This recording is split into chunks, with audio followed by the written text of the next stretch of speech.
So you're left with a whole bunch of cars that are unusable. And that's where we were like, right, we can step up into a more modern era, pick a powertrain, which we eventually decided on being a 4-cylinder turbo, and get these back on circuit with the ability to feel like you walked away really enjoying your day out in an F1 car was kind of what it was based around.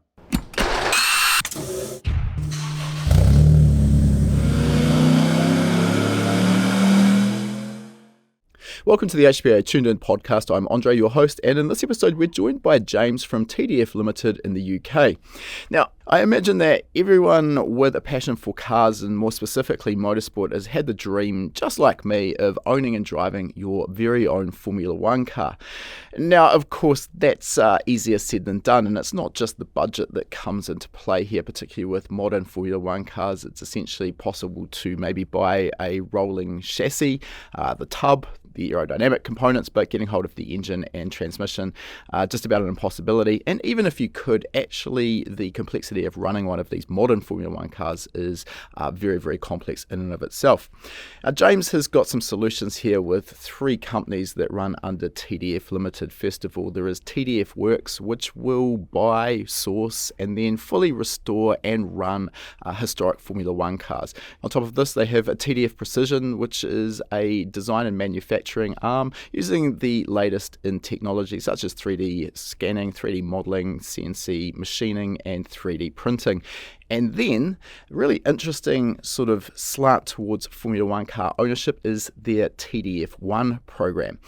Now, this program is designed to allow someone to experience the thrills and speed of driving a Formula One car, but without all the complexities that go along with it, as well as the exorbitant running costs. And to do this, they're sourcing chassis generally in the 2009 to 2014 range, and these are then retrofitted with a 4-cylinder turbocharged engine and a transaxle. Obviously, the compromise here is we're going to lose the sound of those high-revving V8s, V10s, and V12s, but with 600 horsepower to play with, this is still no slouch, and the ease of running this means that you can actually turn up to the track with yourself and maybe one friend and run the car. It doesn't need a team of engineers.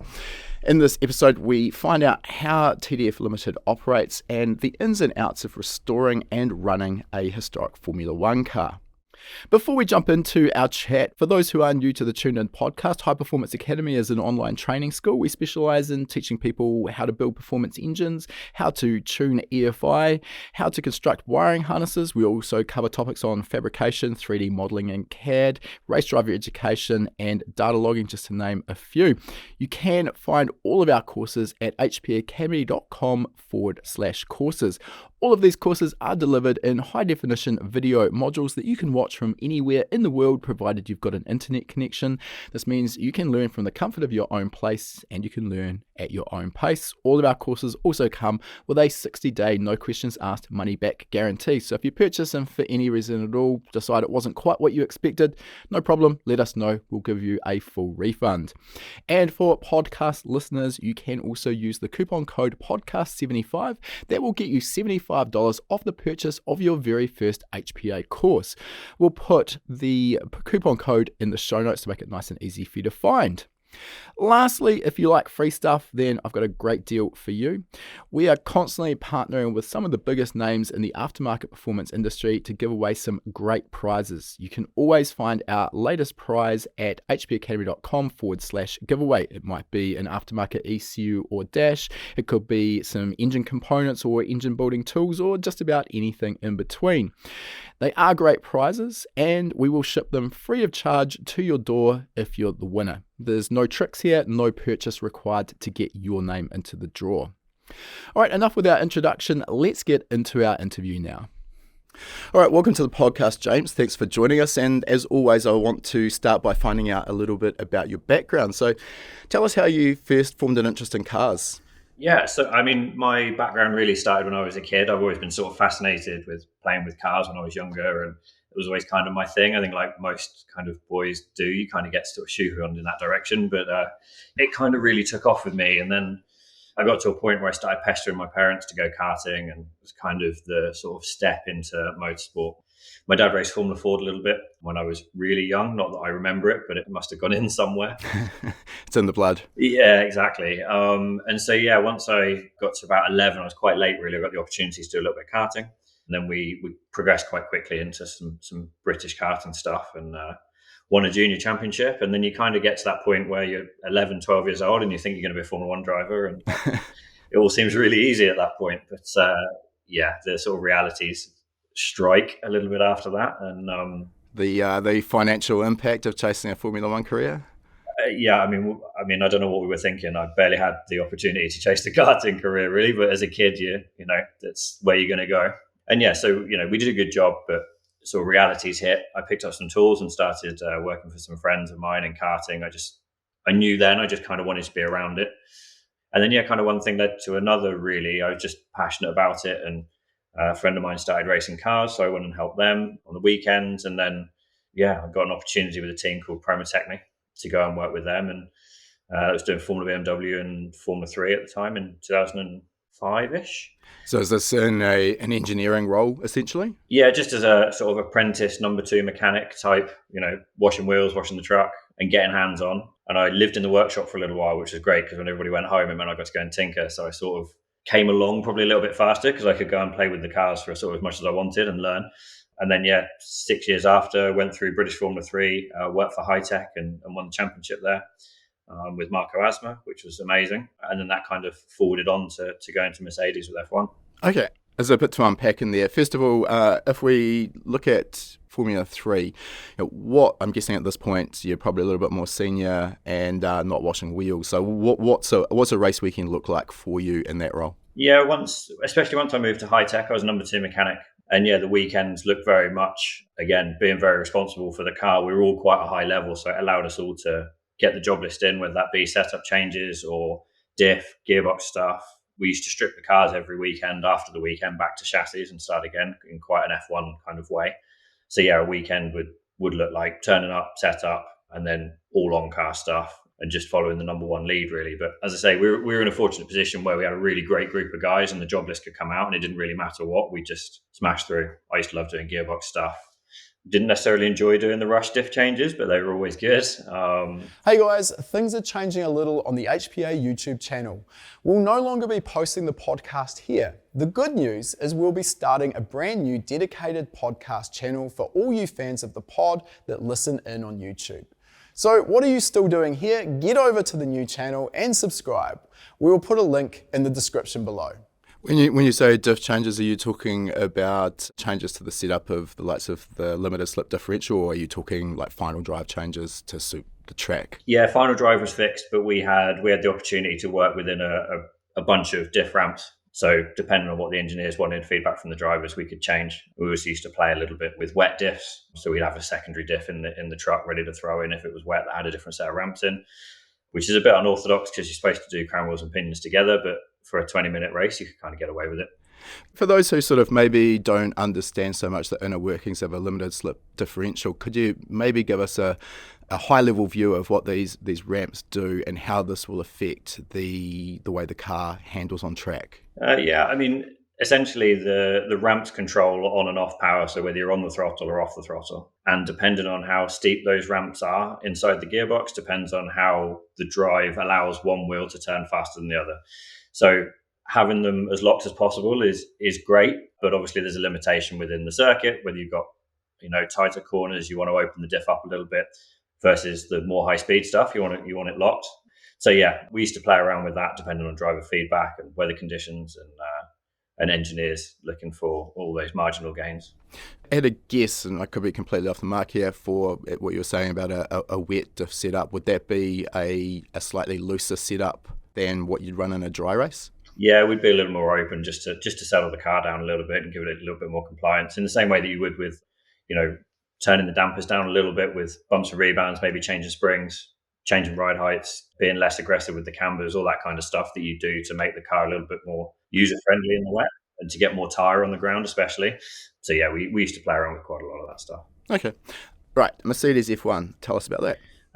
Yeah, it was the first F1 job I really applied for. So I didn't really expect to get anywhere with it, and then ended up in the interview process. And yeah, actually, there were two of us that were doing British F3 at the time. I was at High Tech, and a friend of mine was at Ryken and Robertson, and we were both ended up getting down to being the last two without knowing that either of us had gone for the job. And they basically flipped a coin on it. He'd done 6 months more Formula Ford before I'd started, so they went, well, let's go with Leo. So I missed out initially, and then I went and started a job at P1 doing World Series because I wanted some more experience with pit stops, and I thought that would actually help the cause, and I could stay in touch with the team and try and find an opportunity later on. And around 4 or 5 weeks later, I got a phone call from the chief mechanic saying that the position had changed in the team a little bit, and there was an opportunity if I wanted it. So I packed my bags back up in Norfolk from P1 and came whistling back up to Brackley to come and start that journey. At this point, am I right in saying sort of no formal educational qualifications, tertiary educations like a mechanical engineering degree, I would have assumed would have almost been prerequisite, or is that not really required as a mechanic in an F1 team? I think I probably fell at quite a nice little time in the industry in that respect. As I say, when I was as a kid at school, I was going to be a racing driver, so it's kind of fell down my priority list a bit, which in hindsight wasn't the right thing to do. But what I'm quite good at doing is if I've got something in my hands or if I can see it, I tend to be quite good at working things out. So once I started working and gaining that experience, it was then all about gaining high level experience. And I was fortunate, as I say, to work with great teams. Promotechme were a great team. High Tech were a real top level team. And being able to have that experience at that level, obviously in F3, then we were still doing full car development. So there was no one make FIA F3. We were open to do as we wished, and we were fortunate enough to have a lot of budget. So we had a wind tunnel car. It was in the wind tunnel 2 weeks in every 4 over at Brackley at Mercedes. We had an aero guy that we pilfered from Red Bull. We were getting it spent, but it meant you get a big education about car development and the things that change. So it's almost being run like an F1 constructor. Yeah, basically. And it gave us a good insight as to, these little bits and pieces that you might bolt on that seem to be looking in from the outside, pointless. But as part of the package, you understand on the inside why you're doing those changes. And I think that helped when going to F1, because that's what F1 is all about, that constant strive to be better. So yeah, I think it gave us a good insight for that. So it's me again being annoying, but it's for a good reason. Like I said before, you'll no longer find the podcast here. So do yourself a favor and get over to the new channel. You'll find a link in the description below. Okay. So how long were you involved with Mercedes F1 and what did that role look like? How did it evolve over your time? So I was what they class as an engine kitter. So I was engine install, and part of that I would look after radiators and brakes. So my main role was Nico Rosberg's car, engine install before the race weekend, and then any engine changes or engine related stuff over the course of the weekend. And as I say, just looking after the brakes as we used to change from session to session, and same with radiator stuff. So, and I had another guy that was on the other car doing exactly the same thing. So we worked as a little unit at the circuit, and I stayed doing that role. And then I got unwell, which was kind of why I had to step away from F1 in the end. So I got unwell, and in some ways, fortuitously, when I got looked after at Mercedes, I then worked in the factory. And that allowed me to work in a lot of different departments. So I worked in R&D, I did a little bit in hydraulics, I did some sub-assembly, worked in the gearbox shop, trim shop. So I got to see how the guys were manufacturing. So almost, it does really sound like you've got the perfect sort of job to see all of the different parts of a Formula One car being designed, developed and assembled that's now led into what you're doing today with TDF Group. Yeah, I was quite lucky in that respect. And I do like being involved with, sort of the bigger picture of the car. And, I loved my time at Mercedes, and it was cut short. I sort of had a plan of, I think like everybody does, I'm going to travel for this many years and then I'm going to drop in the factory. And then that sort of changed along the way. And I had to make a decision in the end to whether I stayed or whether I sort of left to improve my health. So I had to take the sort of difficult decision to kind of walk away from the job that I'd spent that time getting into, and it really settled in. The team were great. The guys on the car were amazing. Yeah, and had to sort of walk away and spend a bit of time to sort my health out. Okay. Unfortunate, but again, it has led you to where you are today. So let's sort of talk about where you are today, the role TDF Group the entities under TDF Group and how they came to be. So let's start with sort of the formation of this business. Yeah, so TDF as a business has actually been around since 2009. It was started by another gent over here that was looking to work on hot hatches, track day stuff, caterhams, that kind of thing. Very track day orientated as a business. He was a little bit of a wizard with electronics, and as you'll know, when you get into the sort of 90s onwards, electronics become a lot more prevalent. And he stumbled across a collector that was interested to see if he could help him out, which he did, and he managed to sort the electronics issues out. And then he sort of was like, oh, this is what I want to do. I want to go and do the F1 thing, as everybody does. And yeah, from there, he ended up employing Dean, who's our head of car build now. And then latterly, a little bit after that, myself. And we were brought in from F1 to bolster that F1 side of things and help the business.